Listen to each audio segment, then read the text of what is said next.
खबर देखते रहिए डीपीके न्यूज पर।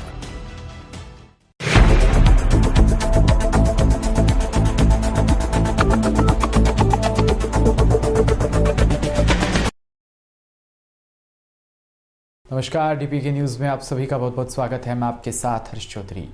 बुलेटिन की शुरुआत करने से पहले एक नजर बुलेटिन की अहम सुर्खियों पर। आरसीए अध्यक्ष पद के लिए वैभव गहलोत ने भरा नामांकन। नांदू गुट से धनंजय कर सकते हैं नॉमिनेशन। जोर पकड़ने लगी बयाना को जिला बनाने की मांग। विभिन्न संगठनों ने सौंपा ज्ञापन।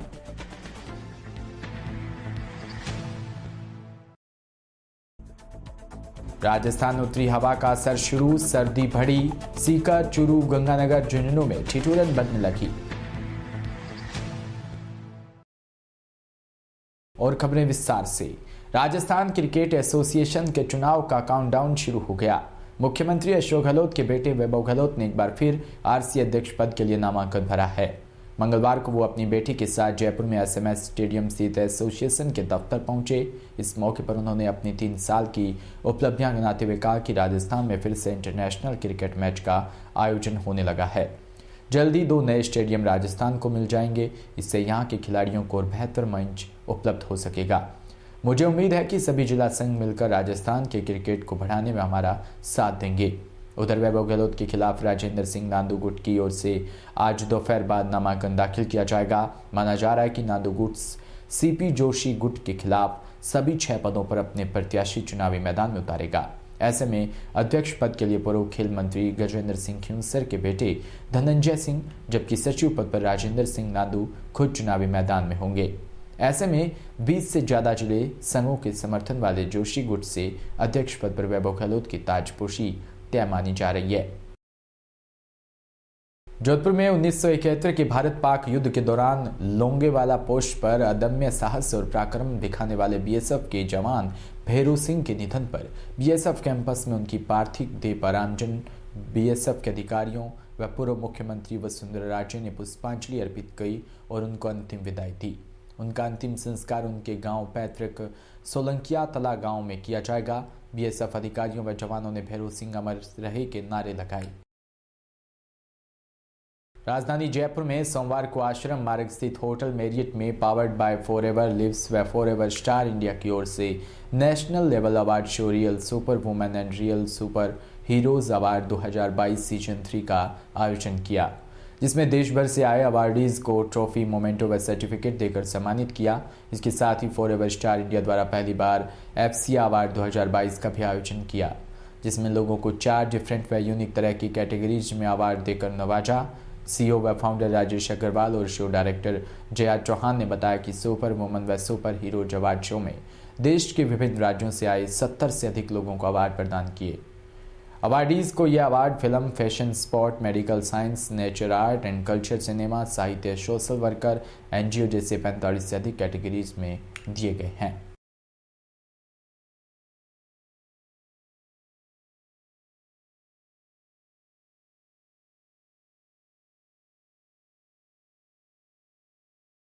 सर, जयपुर के अंदर एक बड़ा अवार्ड समारोह जो है आप कर रहे हैं, मीटिंग जो 2nd सीजन है आपका और अवार्ड सेरेमनी है आज। किस तरीके का प्लेटफॉर्म उपलब्ध करा रहे हैं और क्या आपका टारगेट है, किस तरीके से एक मॉडल्स को जो है प्लेटफॉर्म? फॉरएवर स्टार इंडिया कल ब्यूटी कॉन्टेस्ट जो वर्ल्ड का सबसे बड़ा एक रिकॉर्ड बना करके संपन्न हुआ है इस साल का 2022 का सीजन 2, उसके साथ इंटरनेशनल लेवल पे miss FCA and Mrs FCA की क्राउनिंग हुई। आज फॉरएवर स्टार इंडिया की तरफ से super woman award, super hero awards का 3रा सीज़न, साथ ही साथ इंटरनेशनल अवार्ड्स का पहला सीज़न स्टार्ट हुआ है, जो कि एफसीए अवार्ड्स के नाम से है, जो पूरी दुनिया के अलग अलग शहरों से, पूरी दुनिया के अलग अलग कंट्रीज़ में अलग अलग शहरों से अवार्डीज सर्च करेगा, जिसने अपने मुकाम बनाए हैं influencer, blogger, YouTuber and new business को स्टार्ट करने वाले स्टार्टअप्स, उनको छाट करके उनको सम्मान देगा, जिससे कि हमारा देश तरक्की करे और आने वाले लोगों से जुड़ता चले जाए, दूसरी कंट्रीज जुड़ती चली जाए। जो मोदी जी मुहिम चलाना चाहते हैं, उस मुहिम को हम फॉलो करना चाहते हैं, क्योंकि हम हिंदुस्तानी हैं। अवार्ड समारोह में कितने लोगों को आज अवार्ड दिया जा रहा है? आज 2 तरह के अवार्ड समारोह हुए हैं। पहला दिन के अंदर अवार्ड समारोह किया गया, जो लोग आ नहीं पाए थे उन लोगों को हमने लाइव सेरेमनी के through FCA app and YouTube के ऊपर लाइव दिया, घर से उनके लाइव सेरेमनी हुई है। और अभी लगभग 55 लोगों की अवार्ड सेरेमनी यहाँ पे आयोजित की गई है। किस क्षेत्र से हैं लोग? अलग अलग क्षेत्र है, 40 से ज़्यादा कैटेगरीज थी, जिसमें एक्ट्रेस भी है, मॉडल भी है, फिटनेस सेंटर, योगा है, फिटनेस है, अलग अलग कैटेगरीज के अंदर वुमेन्स एंड हीरोज़ हैं। अच्छा, आपका नेक्स्ट सीजन की क्या तैयारी है, क्या प्लानिंग है? नेक्स्ट सीज़न 139 कंट्री के लिए हमने अनाउंस सितंबर में किया था। आप सभी लोगों ने उसे बहुत अच्छे से पब्लिश किया था। अब हमारा प्लान है कि हम 3 साल में 139 कंट्री कवर कर दें। तो पहला साल 2023 होगा, जहाँ पे 15 से 20 कंट्रीज़ हम कवर करने की कोशिश करेंगे। थर्ड एंट्री क्या उम्मीद है आपकी? आपकी तीसरी जो पारी है, जो थर्ड सीज़न है, उसमें क्या उम्मीद है? फर्स्ट सेकंड से क्या कॉन्सेप्ट नया लेकर आएंगे? और सबसे बड़ा मुझे फ़ायदा मिला है सेकंड सीज़न से कि आप लोगों ने सपोर्ट किया और पब्लिक ने उसे मान लिया। Thank you. अलग ब्यूटी क्वीन के पेशेंट हैं, अलग अलग शहरों में होते हैं। क्या आपको लगता है कि ये इससे एक नया, आपको कह सकते हैं कि प्लेटफॉर्म मिलता है और अचीवमेंट? प्लेटफॉर्म डेफिनेटली हमारा बहुत नया है और बहुत यूनिक है। ब्यूटी पैजेस बहुत सारे हैं आज आप इंटरनेशनल या नेशनल लेवल पे देखते हैं, but this is the most unique platform I से, बिकॉज़ यहाँ पे हम उन्हें ट्रेनिंग और ग्रूमिंग, आप खुद जानते हैं बहुत सारी विमेंस हैं जो कि अपने घर से बाहर नहीं आती, because they do not have the family support, so that is why we train them by being at their home. वो अपने घर पे अपने सेफ एनवायरनमेंट में ट्रेन होते हैं, then they are getting the personalised grooming also, जिससे कि उनमें एक कॉन्फिडेंस बूस्ट हो और वो आगे एक सिटी विनर, स्टेट विनर और नेशनल एंड इंटरनेशनल विनर्स कहलाए। So I think this is the most safest and I'll say the most unique platform for all the women who cannot stand for themselves, but after even taking 2 or 3 sessions with our team, I think they are going to have that confidence in themselves. अच्छा, आपको लगता है कि आप जिस शहर में ये कार्यक्रम हो रहा है, राजस्थान की अगर बात करें, हालांकि इसमें ऑल ओवर इंडिया की कैंडिडेट है, राजस्थान के रूरल एरिया की जो लड़कियाँ हैं या मॉडलिंग आना चाहती हैं जी, आवाज़ को दबा दिया जाता है या उनको कहीं फैमिली है जो नहीं कन्विंस कर पाती, उनके लिए आप क्या कहना चाहिए? क्या उनकी फैमिली को सपोर्ट करें? मैं सिर्फ यही कहना चाहती हूँ, नॉट रूरल और अर्बन एरियाज़, जितने भी एरियाज़ हैं जहाँ पे विमेन को रोका जा रहा है, आप सबसे पहले हमारे प्लेटफॉर्म के बारे में जानें। अगर आपने जाना हमारे प्लेटफॉर्म के बारे में, तो आई थिंक डेफिनेटली हर कोई अपने घर से हमारे साथ में रजिस्टर करना चाहेगा, क्योंकि हमारी एक यूनिकनेस है। जो भी हमारे साथ रजिस्टर करता है वो आज गूगल पे टॉप रैंक कर रहे हैं, चाहे वो एक सिटी विनर हो, चाहे एक स्टेट विनर और नेशनल विनर, या सिर्फ एक पार्टिसिपेंट। जब किसी को एक पहचान मिलती है तो आई थिंक वो कॉन्फिडेंस उनमें बूस्ट होता है और उस पहचान से उनके घर वाले उन्हें सपोर्ट करेंगे। Jaya Chauhan, director of forever star India. मेरा नाम खुशी है और I am director of this company and मुझे यहाँ पे 2 साल हो गए हैं। एज ए एम्प्लॉय मैंने ज्वाइन किया था और आज मैंने भी यहाँ बहुत अपनी ग्रोथ ली है और जितने भी कैंडिडेट्स हमारे यहाँ ऑलरेडी पार्टिसिपेट कर चुके हैं या कर रहे हैं, बहुत बड़े मुकाम पे हैं। 2021 के विनर्स भी बहुत अच्छा काम कर रहे हैं और 2022 के जो विनर्स बने हैं उनको भी बहुत एक अच्छी अपॉर्चुनिटी मिलेगी इस प्लेटफॉर्म के थ्रू अपने आप को आगे तक रिप्रेजेंट करने के लिए। अच्छा, आपने सफ़र शुरू किया, अब तक पहुँचे, बीच बीच में कौन कौन से अचीवमेंट और कौन कौन से आपकी चुनौतियाँ रही? बहुत सारे अचीवमेंट्स रहे, बहुत सारे चैलेंजेस भी रहे, कैंडिडेट्स के साथ में एक बहुत बॉन्ड भी बना, बहुत सारी चीज़ें मुझे भी सीखने को मिली, मैंने लोगों को सिखाया भी। तो या FC is a very best platform for me also and बाकी और लोगों के लिए भी। न्यू कमर्स के लिए क्या मैसेज? न्यू कमर्स के लिए मैं यही मैसेज देना चाहूँगी कि जितने भी हमारे न्यू कमर्स हैं या आने वाले लोग यहाँ पे हैं, वो अपने आप को इस तरीके से रिप्रेजेंट करें और बिल्कुल भी ना डरें, because we are a family. तो आप हमसे बिल्कुल फैमिली की तरह बिना किसी हिचक के बात कर सकते हैं। आप आए थे तब आप भी डरे थे या फिर आप कॉन्फिडेंस के साथ? मैं जब यहाँ आई थी बाय प्रोफेशन MCS, सो हाँ इतना कॉन्फिडेंस था, लेकिन जो चेंजेस यहाँ आने के बाद आए, तो ये मैं बिल्कुल बोलना चाहूँगी कि FCI ने बहुत सारी चीज़ें सिखाई। Thank you. My name is Khushi Sabu, I am director of this company. Thank you. या एक बाइट पालन के बारे में आप जिस तरीके से आयोजन किया जा रहा है, जयपुर में सेकंड सीजन है, कहाँ तक पहुँचा है ये सीजन से? फॉरएवर स्टार इंडिया बहुत तेज़ी से आगे बढ़ रहा है। स्पेशली पेरेंट्स आके अपने बच्चों के लिए थैंक यू बोलते हैं कि आपने इतने अच्छे ब्यूटी पैजेंट से गूगल पे रैंकिंग हो रहे हैं, तो पूरी world wide people are come to know about them, तो सब लोग उनको जान रहे हैं। अब वो सेलिब्रिटी बन चुके हैं, सेलिब्रिटी गेस्ट के तौर पे आ रहे हैं, वो चीफ गेस्ट बन के जा रहे हैं। ये सारी अपॉर्चुनिटी उनको फॉरएवर स्टार इंडिया की तरफ से मिली है। सो अगर पेरेंट्स आके ये सब अपने बच्चों के लिए बोलते हैं तो वी फील प्राउड कि हमने बहुत अच्छा काम किया है। कितना नाम? Pallavi and I am the manager. बयाना को अब जिला बनाने की मांग तेजी से बढ़ने लगी है। जिला बनाने की मांग को लेकर बयाना एसडीएम दफ्तर पर नारेबाजी कर प्रदर्शन किया। वकील को सामाजिक संगठनों ने सीएम के नाम एसडीएम को ज्ञापन सौंपा। ज्ञापन में बताया कि मुख्यमंत्री अशोक गहलोत के आगामी 25 दिसंबर को उज्जैन के संभावित दौरे को लेकर बयाना विकास मंच, गुर्जर महासभा, पूर्व सैनिक संघ, बार एसोसिएशन सहित विभिन्न संगठनों की ओर से सामूहिक रूप से ज्ञापन सौंपा जाएगा। ज्ञापन सौंपते समय बताया कि बयाना पूर्वी राजस्थान का सबसे प्राचीन कस्बा है जो जिला बनने के सभी मापदंडों को पूरा करता है। अगर जल्दी बयाना को जिला बनाने की घोषणा नहीं की तो जनता सड़कों पर आकर आंदोलन करेगी।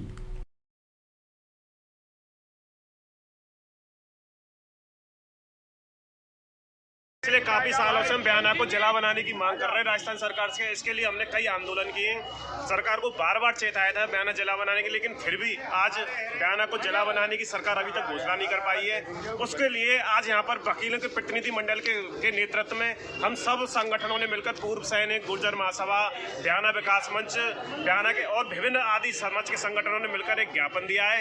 और 25 तारीख को माननीय सीएम साहब का जो प्रस्तावित दौरा है उज्जैन का, वो उज्जैन आ रहे हैं, उसके बयाना को जिला बनाने की मांग के लिए हम उज्जैन में जाकर उनको ज्ञापन देंगे और बयाना को जिला बनाने की मांग करेंगे। और जब तक बयाना जिला नहीं बनेगा तब तक हम चुप नहीं बैठेंगे, आंदोलन करते रहेंगे।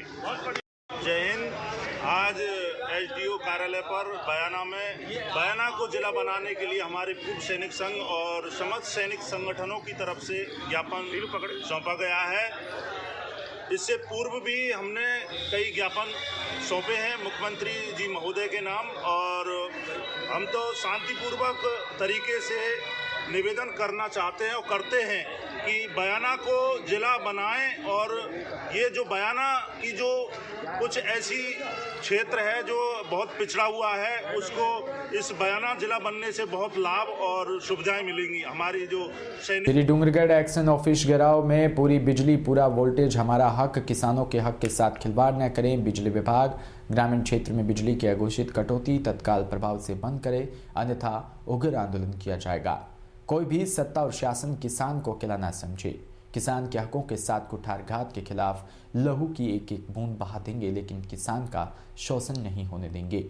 बिजली बिल जिस विभाग और सरकार को लेना है उसको पूरी बिजली और पूरा वोल्टेज देना होगा। श्री डूंगरगढ़ एक्शन ऑफिस घेराव में पूरी बिजली, पूरा वोल्टेज हमारा हक के नारे दिए गए।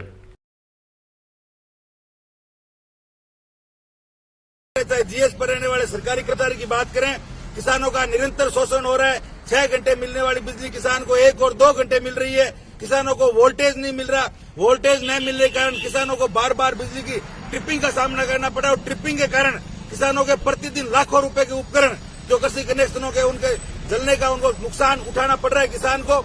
ये सिर्फ और सिर्फ बिजली विभाग की लापरवाही कारण है। राजस्थान बिजली उत्पादन के अंदर अग्रणी राज्यों के अंदर है, फिर भी लगातार राजस्थान सरकार, अशोक गहलोत घोषणा कर रहे हैं कि हमने 4 सालों के अंदर अच्छा काम किए।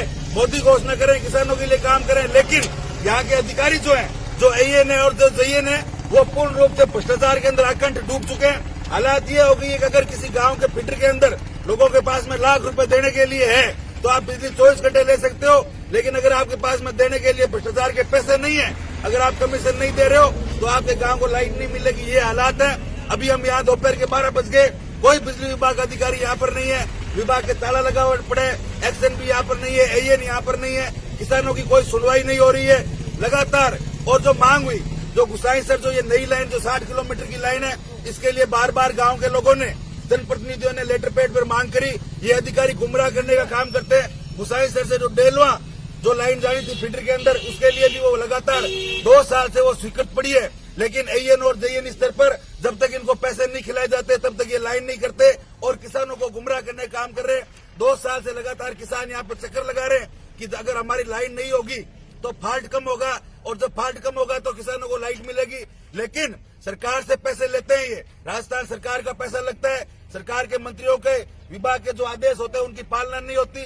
डूंगरगढ़ के अंदर ये जीएसएस स्तर पर और एक्शन और एएन स्तर के अंदर काम की लापरवाही के कारण किसानों को इस प्रकार का सामना करना पड़ रहा है। आज पूरे राजस्थान के अंदर किसानों के सामने बिजली का तो उनको आपूर्ति मिल रही है, लेकिन श्री डूंगरगढ़ क्षेत्र के अंदर किसानों की बिजली आपूर्ति को पूर्ण रूप से ठप करा हुआ पड़ा है। किसानों को 1 घंटे 2 घंटे बिजली मिल रही है। ये आज हम एक्शन ऑफिस का घेराव करके बैठे। अगर एक्शन और एससी और चीफ स्तर के अधिकारी कर्मचारी ये जो सारे हमारा मांग पत्र इस पर पूर्ण रूप से सुनवाई नहीं करते तो राष्ट्रीय राजमार्ग को जाम करेंगे, उपखंड कार्यालय का घेराव करेंगे और श्री डूंगरगढ़ के एक भी राज्य के अधिकारी को जाने नहीं देंगे जब तक किसानों की मांगे पूरी नहीं होगी। लगातार यहाँ पर इस प्रकार किसानों का जो शोषण बढ़ रहा है वो पराकाष्ठा हो चुकी है। एएन और जेएन किसानों के मालिक बन के बैठे हैं, जो जनता के नौकर हैं वो जनता के ऊपर राजा बनकर जनता का गुलामों की तरह शोषण कर रहे हैं। इस शोषण की पराकाष्ठा हो गई, किसी भी सूरत के अंदर सहन नहीं किया जाएगा। अगर किसानों की मांगे पूरी नहीं होगी तो वो दिन दूर नहीं, इन जेएन एएन और अधिकारियों को कपड़े खुलवा कर डूंगरगढ़ की सड़कों पर दौड़ाने की बात करें, चाहे जीएस पर रहने वाले सरकारी कर्मचारी की बात करें, किसानों का निरंतर शोषण हो रहा है। 6 घंटे मिलने वाली बिजली किसान को 1 और 2 घंटे मिल रही है। किसानों को वोल्टेज नहीं मिल रहा, वोल्टेज नहीं मिलने के कारण किसानों को बार बार बिजली की ट्रिपिंग का सामना करना पड़ा और ट्रिपिंग के कारण किसानों के प्रतिदिन लाखों रुपए के उपकरण जो कृषि कनेक्शनों के उनके जलने का उनको नुकसान उठाना पड़ रहा है किसान को। ये सिर्फ और सिर्फ बिजली विभाग की लापरवाही कारण है। राजस्थान बिजली उत्पादन के अंदर अग्रणी राज्यों के अंदर है, फिर भी लगातार राजस्थान सरकार अशोक गहलोत घोषणा कर रहे हैं कि हमने 4 सालों के अंदर अच्छा काम किए, मोदी घोषणा करें किसानों के लिए काम करें, लेकिन यहाँ के अधिकारी जो हैं, जो एएन है और जो जेएन है, वो पूर्ण रूप से भ्रष्टाचार के अंदर अकंठ डूब चुके हैं। हालात ये हो गई है कि अगर किसी गांव के फीडर के अंदर लोगों के पास में लाख रुपए देने के लिए है तो आप बिजली 24 घंटे ले सकते हो, लेकिन अगर आपके पास में देने के लिए भ्रष्टाचार के पैसे नहीं है, अगर आप कमीशन नहीं दे रहे हो तो आपके गांव को लाइट नहीं मिलेगी। ये हालात है। अभी हम यहाँ दोपहर के 12 बज गए, कोई बिजली विभाग अधिकारी यहाँ पर नहीं है, विभाग के ताला लगा हुआ पड़े, एक्शन भी यहाँ पर नहीं है, एएन यहाँ पर नहीं है, किसानों की कोई सुनवाई नहीं हो रही है लगातार। और जो मांग हुई, जो गुसाई सर जो ये नई लाइन जो 60 किलोमीटर की लाइन है, इसके लिए बार बार गांव के लोगों ने, जनप्रतिनिधियों ने लेटर पैड पर मांग करी। ये अधिकारी गुमराह करने का काम करते हैं। गुसाई सर से जो डेलवा जो लाइन जानी थी फीडर के अंदर, उसके लिए भी वो लगातार 2 साल से वो स्वीकृत पड़ी है, लेकिन एएन और जेएन स्तर पर जब तक इनको पैसे नहीं खिलाए जाते तब तक ये लाइन नहीं करते और किसानों को गुमराह करने का काम कर रहे हैं। 2 साल से लगातार किसान यहाँ पर चक्कर लगा रहे हैं कि अगर हमारी लाइन नहीं होगी तो फाल्ट कम होगा और जब फाल्ट कम होगा तो किसानों को लाइट मिलेगी, लेकिन सरकार से पैसे लेते हैं। ये राजस्थान सरकार का पैसा लगता है, सरकार के मंत्रियों के विभाग के जो आदेश होते हैं उनकी पालना नहीं होती। डूंगरगढ़ के अंदर ये जीएसएस स्तर पर और एक्शन और एएन स्तर के अंदर काम की लापरवाही के कारण किसानों को इस प्रकार का सामना करना पड़ रहा है। आज पूरे राजस्थान के अंदर किसानों के सामने बिजली का तो उनको आपूर्ति मिल रही है, लेकिन श्री डूंगरगढ़ क्षेत्र के अंदर किसानों की बिजली आपूर्ति को पूर्ण रूप से ठप करा हुआ पड़ा है। किसानों को 1 घंटे 2 घंटे बिजली मिल रही है। ये आज हम एक्शन ऑफिस का घेराव करके बैठे हैं। अगर एक्शन और एससी और चीफ स्तर के अधिकारी कर्मचारी ये जो सारे हमारा मांग पत्र इस पर पूर्ण रूप से सुनवाई नहीं करते तो राष्ट्रीय राजमार्ग को जाम करेंगे, उपखंड कार्यालय का घेराव करेंगे और श्री डूंगरगढ़ के एक भी राज्य के अधिकारी को जाने नहीं देंगे जब तक किसानों की मांगे पूरी नहीं होगी। लगातार यहाँ पर इस प्रकार किसानों का जो शोषण बढ़ रहा है वो पराकाष्ठा हो चुकी है। एएन और जेएन किसानों के मालिक बन के बैठे हैं, जो जनता के नौकर हैं, वो जनता के ऊपर राजा बनकर जनता का गुलामों की तरह शोषण कर रहे हैं। इस शोषण की पराकाष्ठा हो गई, किसी भी सूरत के अंदर सहन नहीं किया जाएगा। अगर किसानों की मांगे पूरी नहीं होगी तो वो दिन दूर नहीं, इन जेएन एएन और अधिकारियों को कपड़े खुलवा कर डूंगरगढ़ की सड़कों पर दौड़ाने। हनुमानगढ़ के संगरिया से खबर, जहां उपखंड अधिकारियों को पत्रकारों को आवासीय भूखंड रियायती दरों पर आवंटन करने की मांग को लेकर मुख्यमंत्री के नाम कस्बे के पत्रकारों ने ज्ञापन सौंपा। संगरिया उपखंड कार्यालय में संगरिया कस्बे के सभी पत्रकार इकट्ठे हुए और उपखंड अधिकारी रमेश देव को मुख्यमंत्री अशोक गहलोत के नाम ज्ञापन सौंपा, जिसमें मांग रखी कि कस्बे के सभी पत्रकारों को रियायती दरों पर आवासीय भूखंड आवंटित कर दिया जाए और जिसमें राज्य भर से राजस्थान सरकार के आदेशानुसार नगरपालिका, नगर परिषद आदि में सर्वसम्मति से प्रस्ताव पास कर नियमानुसार कार्रवाई की गई थी। पत्रकारों को रियायत दर पर भूखंड आवंटित किए गए हैं, लेकिन संगरिया नगरपालिका मंडल ने 5 अगस्त को पत्रकार 2018 को पत्रकारों को आवासीय भूखंड आवंटित करने का सर्वसम्मति से प्रस्ताव पास किया था। 2018 से करीब 4 वर्षों से संगरिया कस्बे के सभी पत्रकार भूखंड आवंटन से वंचित है।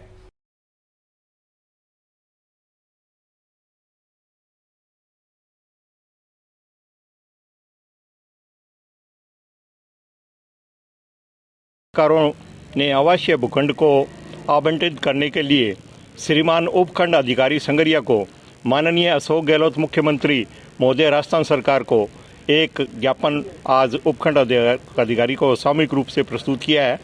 ये स्थानीय जो पत्रकार यहाँ के जितने भी हैं उन्होंने आवासीय भूखंड के लिए मांग की थी। क्योंकि राजस्थान सरकार द्वारा एक आदेश पारित किया गया है, उसमें ये कहा गया है कि सभी भी जितने भी पत्रकार हैं उनको आवासीय भूखंड उपलब्ध करवाया जाए। लेकिन नगर पालिका के अंदर बार बार यह हमें कहने के बाद भी आज तक उस पर गौर नहीं किया गया, जबकि इसका एक प्रस्ताव 5/10/2018 को आवासीय भूखंड के आवंटित करने का सर्वसम्मति से प्रस्ताव भी पास किया गया था। बड़ी दुख की बात है, लेकिन आज तक पत्रकारों को आवासीय भूखंड के बारे में किसी प्रकार का भी कोई भी बार बार मिलने पर कोई हमें सही उत्तर नहीं मिला है। अब हम माननीय मुख्यमंत्री जी को ये एक ज्ञापन देकर ये मांग कर रहे हैं कि संग्रिया के सभी पत्रकारों को आवासीय भूखंड जल्दी से जल्दी उपलब्ध करवाया जाए। जो जन घोषणा पत्र में भी राजस्थान के पत्रकारों को आवासीय भूखंड रियायत दर पर देने के लिए आदेश पारित किया गया था, उसी आदेश के अनुसार राजस्थान नगर पालिका संग्रिया द्वारा 5/10/2018 को भी सर्वसम्मति से प्रस्ताव पास किया गया था। लेकिन करीब 4 साल बीत जाने के बाद भी अभी तक संग्रिया के पत्रकारों को नगर पालिका द्वारा भूखंड नहीं दिया गया है। राजस्थान के सभी नगर निगम, नगर परिषद और नगर परिषद द्वारा सभी जगह से पत्रकारों को आवश्यक भूखंड दिए गए हैं, लेकिन अभी संग्रिया में सभी पत्रकार वंचित हैं। जैसा कि विदित है कि सभी जिले में भी और जिले के सभी तहसीलों में भी पत्रकारों को रियायती दरों पर भूखंड प्रदान किए गए हैं, लेकिन हमारे संग्रिया में अभी तक इसकी अलगर्जी हो रही है। नगर पालिका के बार बार ज्ञापन देने पर भी कोई कार्रवाई नहीं हो रही है और चेयरमैन साहब को बार बार अवगत करवाया जा रहा है कि हमें संग्रिया में भी उपखंड प्लाट दिए जाने चाहिए, लेकिन अभी तक भूखंड नहीं दिए गए हैं। तो आज हम सभी पत्रकार मिलकर एसडीएम साहब को ज्ञापन दे रहे हैं ताकि वो मुख्यमंत्री जी राजस्थान को आगे भेजकर उनको सचेत करें।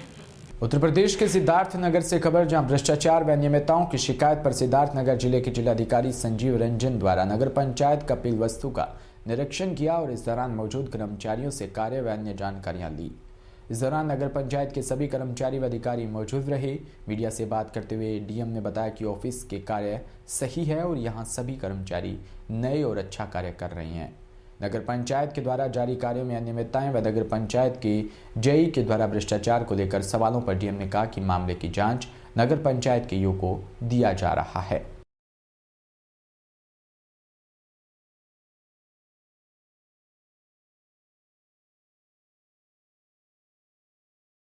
ऑफिस की जांच की गई। ऑफिस की जांच में ये देखा गया कि कौन कौन सी चीज़ें हैं जो कि व्यवस्थित हुई है अथवा क्या क्या काम चल रहा है, उन सभी चीज़ों का जांच किया गया। और मुझे खुशी है कि काफ़ी अच्छे ढंग से लोग काम करना सीख रहे हैं और सीख कर इसको बेहतर कर रहे हैं। मुझे लगता है कि नगर पंचायत कपिल वस्तु में जो आने वाला जो कार्य होगा वो बेहतर होगा, क्योंकि हमारे जो स्टाफ हैं हालांकि सारे ज़्यादातर आउटसोर्सिंग से हैं, अस्थायी कर्मचारियों की कमी है, फिर भी लोग अच्छा काम कर रहे हैं। सर, यहाँ के नगर पंचायतों का आरोप है कि जो नालियाँ हैं सर, पुराने नालियाँ हैं उस पर जो है लिपापोती करके नए का पैसा निकाला जा रहा है। इस संबंध में ये बात की गई और जो हमारे ईओ महोदय हैं इनको कहा गया है कि खुद जाके जगह पे देखें और देखकर जो आपने एस्टिमेट तैयार किया होगा उस एस्टिमेट का अच्छा सा पालन कराएं, अदरवाइज ना कोई भुगतान करे ना कार्य करने से। सर, जेई साहब पे भी आरोप लगा रहे हैं कि मतलब ये शोहरतगढ़ थे तो इसी तरह से होता था और यहाँ भी हैं इस तरह से कर रहे हैं। ईओ जो है इनको स्पष्ट ढंग से बताया गया है, ये जाके चेक करेंगे, चेक करने के बाद उचित कार्रवाई करेंगे। राजस्थान में तापमान गिरने के साथ ही कुछ हिस्सों में सर्द हवाएं चलनी शुरू हो गई। सीकर, चूरू, पिलानी, हनुमानगढ़, गंगानगर, अलवर में इन हवाओं का प्रभाव बड़ा है। इससे यहाँ सुबह और रात में ठिठुरन बढ़ गई। इधर अरब सागर में पिछले दिनों बने चक्रवाती सिस्टम का असर आज पश्चिमी राजस्थान के जोधपुर, बीकानेर संभाग में देखने को मिला। इन संभाग के जिलों में आज सुबह हल्के बादल छाए रही। जयपुर मौसम केंद्र से जारी रिपोर्ट देखें तो आज सबसे कम तापमान सीकर के फतेहपुर में 3.7 डिग्री सेल्सियस दर्ज हुआ। फतेहपुर के अलावा करौली में भी तापमान 3.8 डिग्री सेल्सियस दर्ज हुआ। अलवर, चूरू, करौली, हनुमानगढ़, गंगानगर में सर्द हवाओं का प्रभाव बढ़ने लगा है। यहाँ सूरज चढ़ने के साथ ही हल्की शीतलहर चलने से ठिठुरन बढ़ गई है।